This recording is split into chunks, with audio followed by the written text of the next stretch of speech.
Well, greetings. This is Pastor Carl Ayers here at First Lutheran Church in Pontiac. This is our Common Sense Theology, our word of hope for today. Hope you're doing well and God is truly blessing you. I want to talk to you today about something that I see happening in society. And it's really not a biblical concept, but I see a lot of people who blame everybody for their issues. Well, here's the thing. The issues that I have are on me. You want to know who your true enemy is? Go look in the mirror. It's you.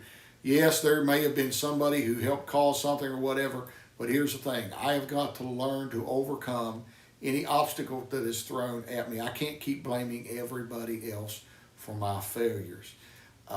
Just can't do it. We see in the Bible, we see many people who were willing to own up to their own failures. You know, Paul was a persecutor of the church. Now, he does have this miraculous experience, but what ends up happening? Paul later admits, hey, I was a persecutor of the church. I was a failure at that. He admits up to it. He's not blaming, well, you know, I was just taught this. This is what I learned. Well, no, he later on said, look, I was wrong. I should not have done this.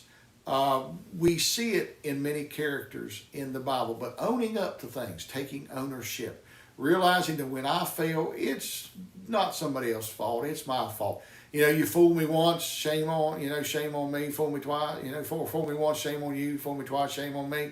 Sometimes we're willing to be fooled time and time again. We got to quit that. Can't blame everybody for what happens in our lives. We've got to take some responsibility, some ownership. Got a great book on my shelf over here, and it's written by some Navy SEALs. And it's called Extreme Ownership. And these guys talk about how they take ownership of everything. One guy, something happened. He was in charge. Something happened a long way away from him. And it wasn't even his fault. But guess what? He took ownership of it because he should have prepared his men, he said, for that thing that happened. And he said, it's my fault. I take the ownership of it. We got to realize that we need to take responsibility for ourselves. Not everything is everybody else's fault. And I see a lot of people today want to point the finger at everybody else. Realize, take ownership for yourself. You're the person who is going to do the best for you and move yourself the furthest with God's help. I pray today that God would bless